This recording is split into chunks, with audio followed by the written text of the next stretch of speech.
Aries, stop scrolling. Stop pretending you didn't feel that pull in your chest when this thumbnail appeared. You are here because the cards have been screaming your name for 3 days straight, and I cannot.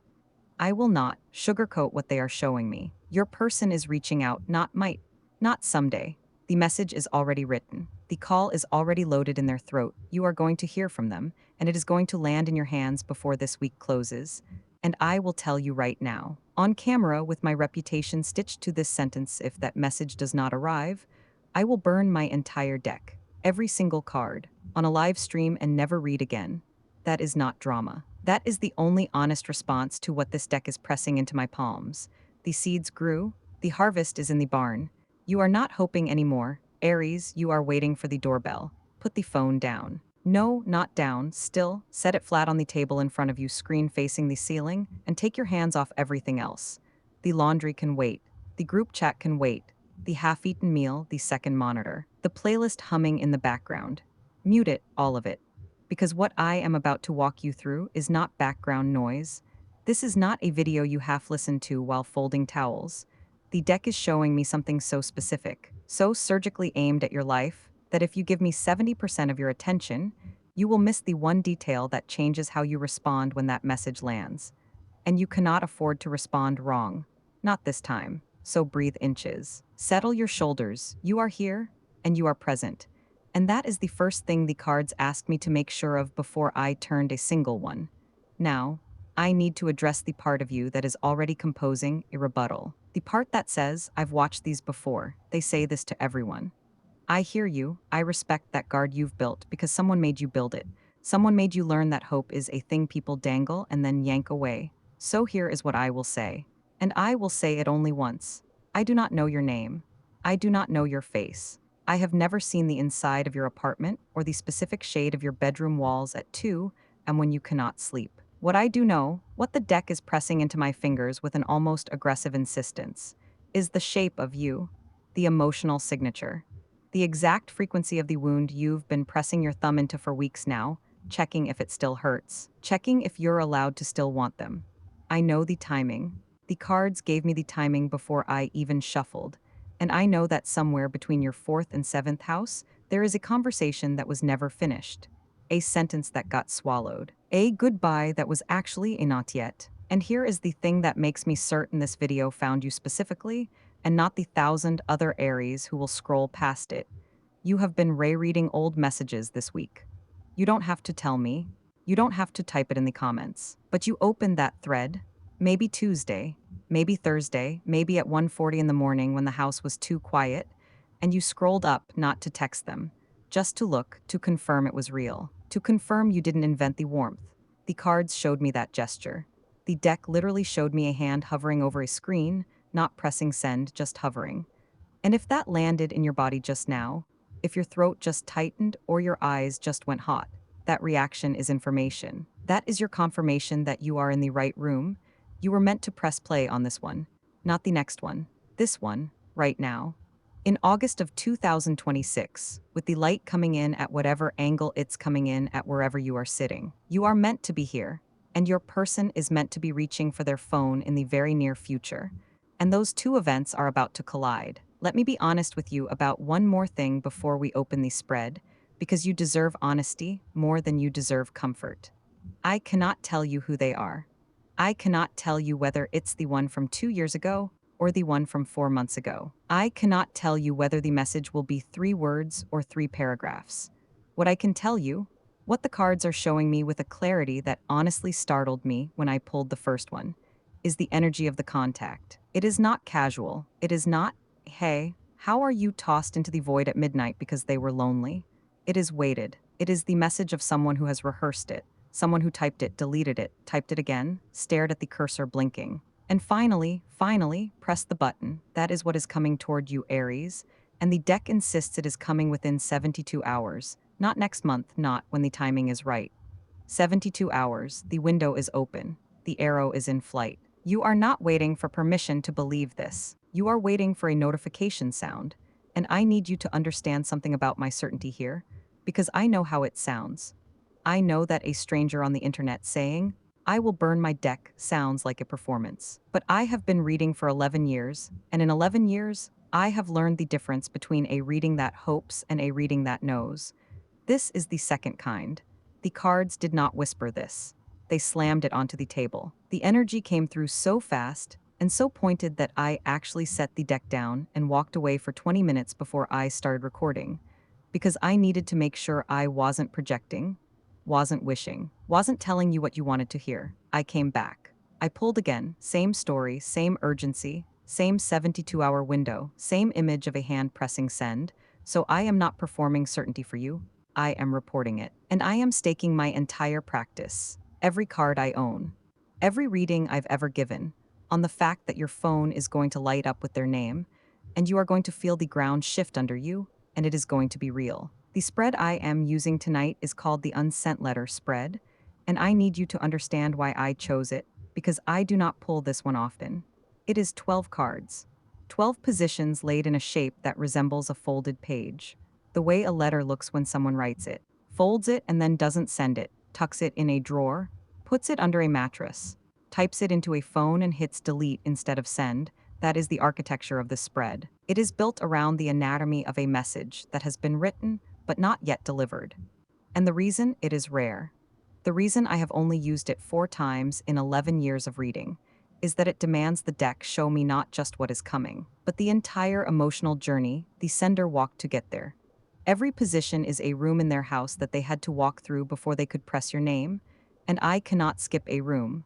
I cannot summarize. The spread requires me to turn each card in order or the reading collapses, so we go slow, we go thorough, and you go through every room with me. Here are the 12 positions, listen to them. Let them land because one of them is going to grab you by the throat before I even flip the card. The first position, the silence that spoke. This is what the quiet between you actually said, not what you assumed it said, what it actually said. The second, the unsent words, the specific sentence they composed and then swallowed. Third, the hand that hesitated, the moment they almost reached out before now, and what stopped them. Fourth, the wound they carry, because yes, they are wounded too. And this position shows me where. Fifth, the reason they pulled away, not the excuse they gave. The real reason. Sixth, the hidden countdown, the internal clock that has been ticking in them, the one they didn't tell you about. Seventh, the trigger moment, the specific event, thought, or sensation that finally broke the silence open. Eighth, the message itself, the tone, the weight, the shape of what arrives. Ninth, the door they're standing at, what they need from you in the first 30 seconds after you respond. 10th, what you must not do, the one reaction that could raylock the door. 11th, the proof they mean it, how you will know this is not another false start. And the 12th, the next morning after, what your life looks like the day after the message lands. 12 rooms, 12 cards, one folded letter finally being slid under your door. I am shuffling now. You will hear the cards. You will hear them because I want you to hear them. This is not a silent edit. You are in the room, you are watching my hands. And I need you to notice something as I shuffle. The deck is warm. I don't mean metaphorically. I mean the cardboard is physically warm in my palms, the way a card gets when the energy is dense and urgent and close.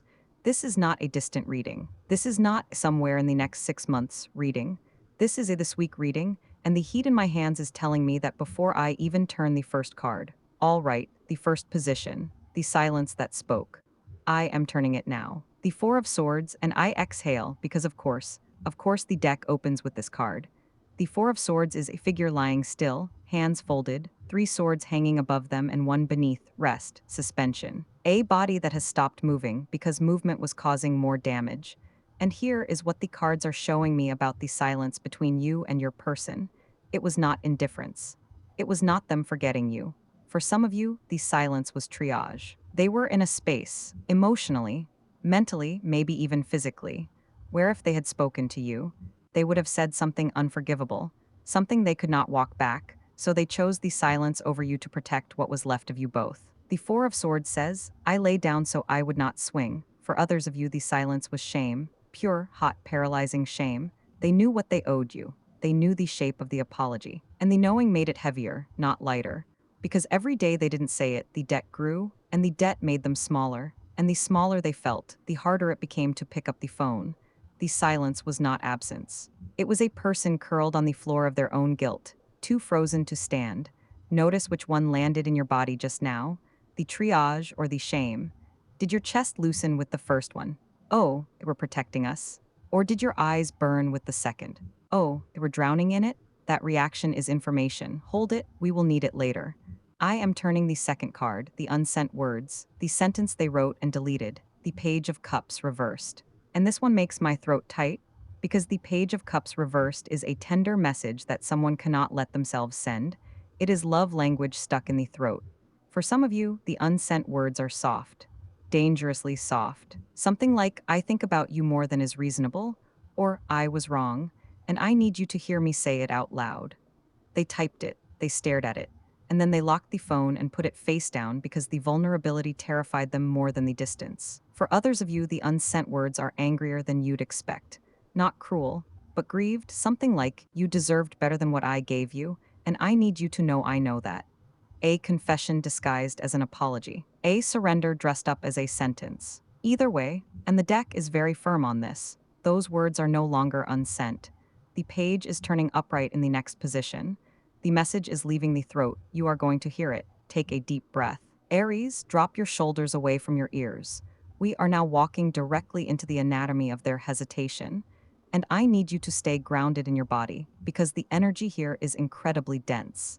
I am turning the third card, the hand that hesitated. This is the exact moment they almost reached out before now, the phantom movement that you felt in your own energy field but couldn't quite prove.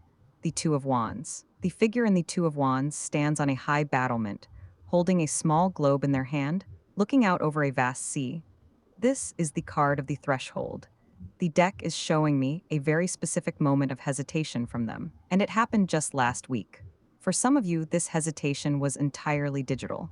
The cards are showing me a thumb hovering over your profile picture in the dim light of a bedroom. They were looking at your digital footprint, maybe a story you posted, maybe a picture from 3 years ago that they had to scroll back to find.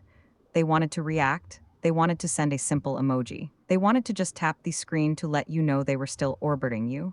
But the Two of Wands says they stayed behind the wall. They watched, but they did not speak. For others of you, this hesitation was intensely physical. The deck is showing me a car, or a long walk. They were in your neighborhood, or they drove past the place you used to go together, or they stood outside the building where you work or live. They literally held the small globe in their hand, looking at your world from the outside, deciding if they had the right to step back inches. If this is a romantic connection, they were paralyzed by the memory of your last fracture. If this is an estranged family member, they were paralyzed by the guilt of missed milestones. If this is a business or creative partner, they were staring at your recent success, feeling both fiercely proud and entirely unworthy of being part of it. Notice how your breath catches depending on which scenario I just painted. That physical reaction is your body confirming the truth. The hand hesitated, Aries, but it did not drop the globe. They are still holding your world. I am moving to the fourth position, and the temperature in the room just dropped. The wound they carry, because you need to know what is bleeding on their end of the silence. The Nine of Swords. Oh, Aries, the deck just dropped a heavy, suffocating weight onto the table. The Nine of Swords is the card of the 3M ceiling stare. It is the card of the mind turning against itself, creating nightmares out of regret and anxiety. The cards are insisting, with absolute clarity, that your person is not out living their best life while you suffer. They are not laughing in a crowded room, unbothered and free. They are lying in the dark, hands over their face, replaying the exact moment things broke. For some of you, the wound they carry is the absolute, crushing certainty that you hate them. They have built an entire narrative in their head where you have moved on, where you speak their name with venom, where you have entirely written them off as a villain who ruined your peace. That narrative is their wound. It keeps them awake. It makes their chest tight. For others of you, the wound is the fear of their own inadequacy. They look at what they damaged, they look at the tears they caused, and the Nine of Swords tells me they genuinely believe they do not have the emotional tools to fix it. They are terrified that if they reach out, they will only cause you more pain, so they choose the pain of silence over the risk of your fresh disappointment. Whether this is a lover who thinks they ruined your capacity to trust, a parent who thinks they failed you fundamentally, or a friend who thinks they betrayed your loyalty beyond repair, the deck shows me a mind that is punishing itself relentlessly. They are carrying a wound that only your voice can heal, but they are too trapped in their own dark to find the door. Let us find the door. I am turning the fifth card, The reason they pulled away, not the excuse they gave you, not the vague "I need space" text, the actual unvarnished truth, the Hermit reversed. This is where the reading gets incredibly raw, and I can literally feel the chill of this isolation in my own bones as I turn the card. The Hermit upright is healthy, necessary solitude. The Hermit reversed is isolation. It is someone who stepped away to find themselves, or to process a heavy feeling, and then got completely, hopelessly lost in the dark. The cards are showing me that they did not pull away because they stopped caring about you. They pulled away because the dynamic became too bright, too intense, or too demanding for the fragile state their internal compass was inches for. Some of you, they pulled away because they felt like a burden. They saw you shining, they saw you trying to hold them up. And the reversed Hermit says they stepped into the shadows because they thought you would be lighter without their weight. They genuinely thought they were doing you a favor by disappearing. For others of you, they pulled away because they lost their own identity in the connection. You became the sun, and they became a planet entirely dependent on your orbit, and they had to pull away just to remember what their own name sounded like. But here is the tragedy the deck is pointing out. In trying to find themselves in the dark, they just got lost. The reversed Hermit is stumbling. They are cold. They are realizing that the isolation they thought would bring clarity has only brought a profound, echoing loneliness. They pulled away to breathe, and instead they are suffocating. And that suffocation is what is going to force their hand. That is what is pushing them toward the phone. The dark has become too quiet, Aries. They need your light, and they are finally ready to ask for it. We are crossing the threshold now, Aries. We have looked at why they stopped, at the heavy, suffocating architecture of their silence, and now the cards are showing me the exact mechanics of their return. I am turning the sixth card, the hidden countdown. This is the internal clock that has been ticking in their chest, the deadline they set for themselves that you know absolutely nothing about. The Hanged Man reversed. When the Hanged Man is upright, it is a willing sacrifice, pause for a higher perspective. But reversed, the ropes are fraying, the suspension is breaking. The deck is showing me that the period of willing sacrifice is officially over, and the energy is violently snapping back into motion. For some of you, this hidden countdown is tied to a literal physical marker in time. The cards are showing me an anniversary, lease ending, a birthday, or the completion of a massive work project that they told themselves they had to finish before they were allowed to contact you. They made a deal with the universe. I will fix my life first, and then I will call them. The Hanged Man reversed says the deal is up. The project is done, or the date has arrived, and the rope is snapping. For others of you, this countdown was entirely emotional. They gave themselves a set amount of time to get over it, or let you go. They told their friends, they told their therapist. They told the mirror that they would give it 3 months, or 6 months, and then they would move on. But the time has expired, and instead of moving on, the realization has hit them like a physical blow that the silence hasn't cured them at all. It has only made the ache more precise. Notice how your pulse shifts when I say the words "the rope is snapping." You are not the only one who has been counting the days. They have been counting them too, and their time is up. I am moving to the 7th position. The trigger moment, this is the specific spark that finally broke the dam. Logic kept them away for months, Aries. Logic built the walls, so it is not logic that is bringing them back. I am turning the card, the moon. The deck just pulled the card of the deep, untamed subconscious. The moon shows a crayfish crawling out of the dark water, dog and a wolf howling at the night sky, and a winding path leading between 2 towers into the unknown. This is not a calculated, rational decision to text you. This is their subconscious mind completely betraying their waking pride. For some of you, the trigger was a literal visceral dream. The cards are showing me that they dreamt of you recently, a dream so vivid, so emotionally resonant, that they woke up with your name on their lips and a profound sense of disorientation. They tried to shake it off in the morning, but the feeling lingered in their nervous system all day, a ghost they could not evict. For others of you, the trigger was a sensory ambush in the waking world. They were driving, or walking through a grocery store, or sitting in a crowded room, and suddenly they smelled your specific perfume, or heard a song that was playing in the background of your best memory, or saw the exact shade of gold that the sun makes in your eyes. The moon says this trigger bypassed their brain entirely and went straight to their body. Their logic said stay away, but their nervous system screamed find them. You thought they were immune to the memories. You thought they had walled off their hearts so completely that nothing could reach them. But the subconscious does not respect walls. The subconscious is dragging them back to your door, and they are too exhausted to fight the current anymore. And now, we reach the center of the spread, the reason you clicked on this video. The eighth position, the message itself.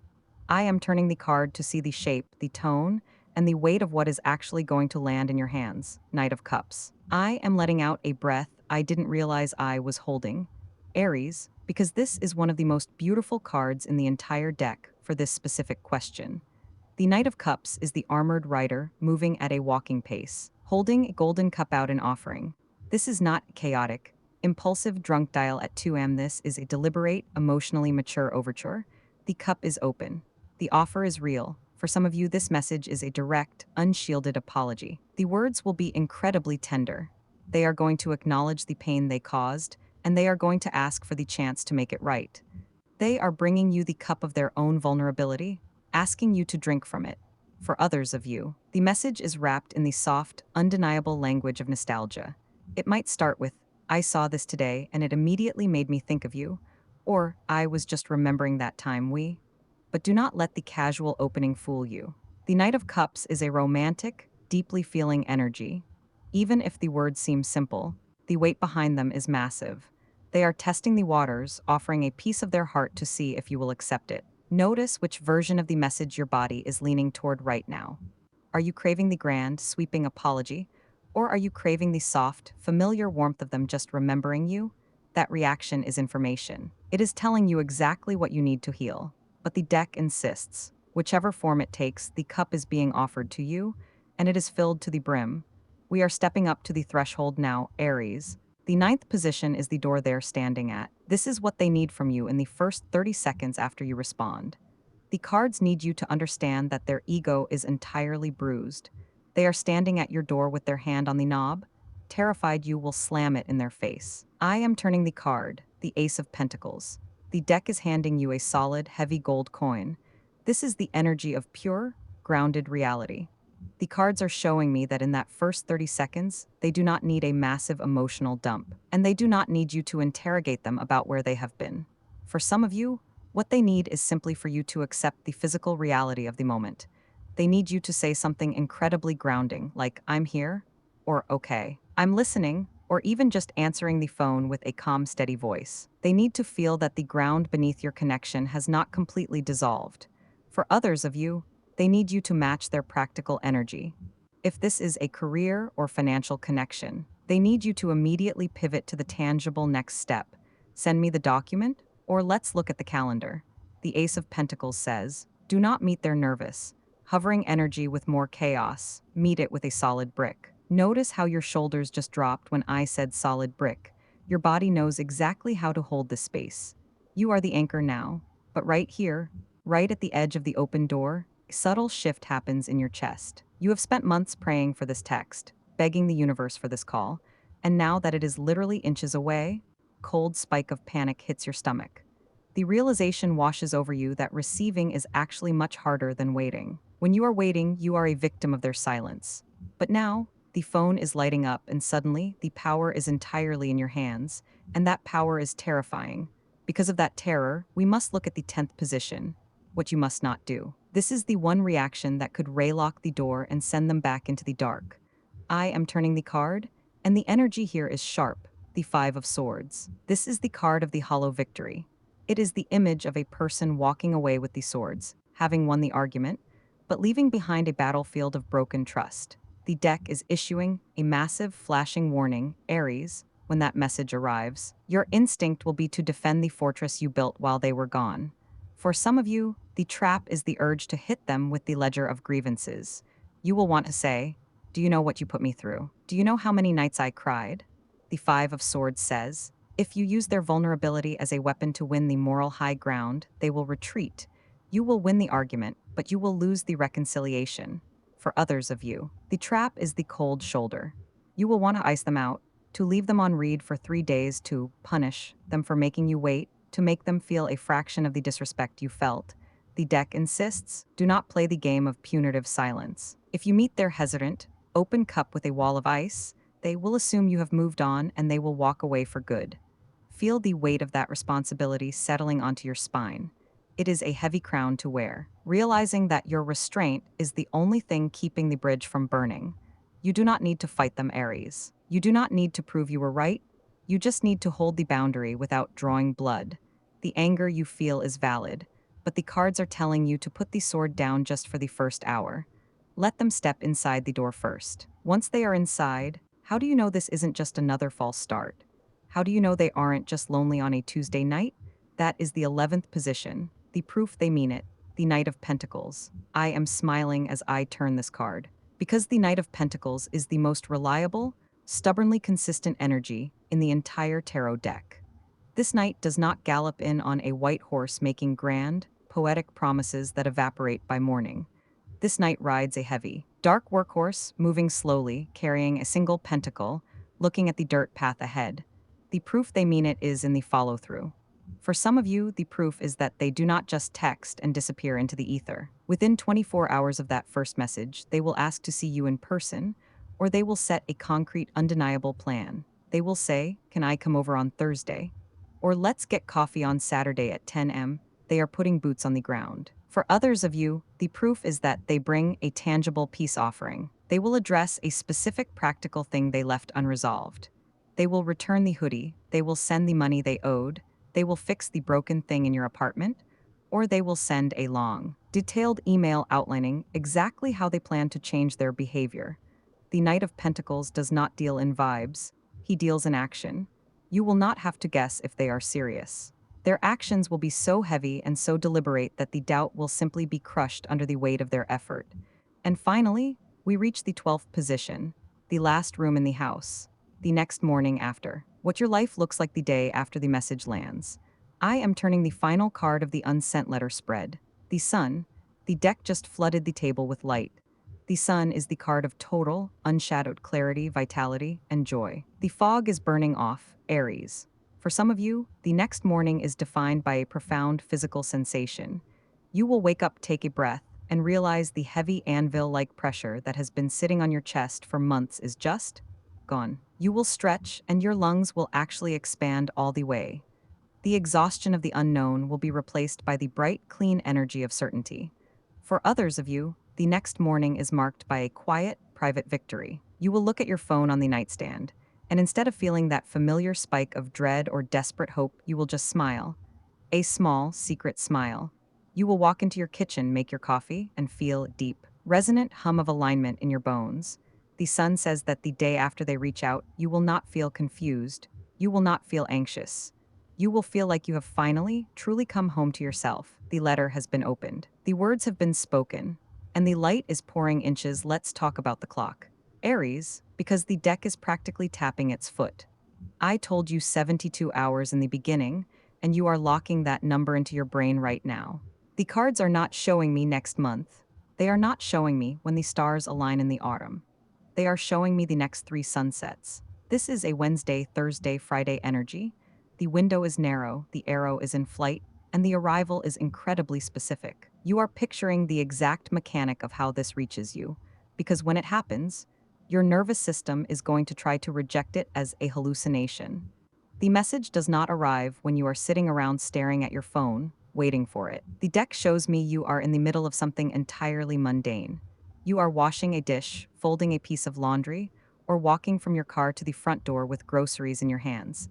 And then, the physical arrival happens. Sharp, sudden vibration against a hard surface. The phone buzzes against a wooden nightstand, or clatters against the kitchen counter. The screen lights up the room, casting that pale, bluish glow against the wall, and when you look down, it is not a random number. It is their name, or a number you haven't deleted, even though you told yourself you should. When you open the text, the words hit you like a physical weight. The cards are giving me fragments of the actual sentences. Depending on the thread of your life, this person belongs to. If this is a romantic connection, the fragment is, "I tried to do this without you, and I can't." If this is a career or creative partnership that stalled out, the fragment is, "I was looking at the old drafts, and I realized you were right the whole time." If this is a family member or a deep platonic soul tie that fractured, the fragment is, "I was driving past our old spot, and the silence just got too loud." Notice which one of those fragments just made your stomach drop. That physical drop is your soul recognizing the truth. The arrival is real. The words are already written.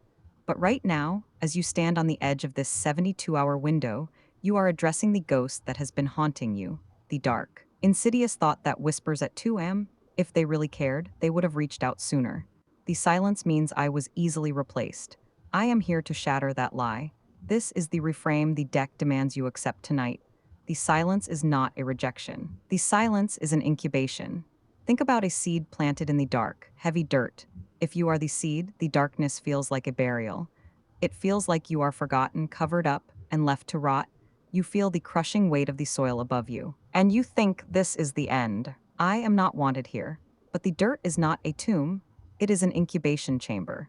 The pressure you feel over these last few months, the agonizing, chest-caving weight of their absence is not the universe punishing you. It is the universe applying the exact amount of pressure required to crack their ego open. If they reached out 2 months ago, they would have brought you the exact same half-hearted energy. They would have offered you a shallow apology, temporary fix, and within 3 weeks you would have been right back in the same painful loop. The delay is not them forgetting you. The delay is the universe protecting you from a premature, hollow reunion. They have to sit in the dark. They have to feel the absolute, freezing void of your absence until it becomes more painful to stay silent than it is to face their own shame. The pain you feel is not evidence that you are unlovable. It is the friction of their old self dying so that a new, capable version of them can finally hold you. You are not buried, Aries, you are planted. And the harvest is finally ready to be pulled from the earth. Let that reframe sink deep into your marrow. Every time you feel ignored, you are actually being protected. Every time you feel forgotten, the universe is actually giving them the time they need to realize the magnitude of what they lost. You do not lose your value in the silence. Your value is the very thing that makes the silence so unbearable for them. They have to walk away to realize that nowhere else feels like home. And now, the incubation is over. The shell is broken.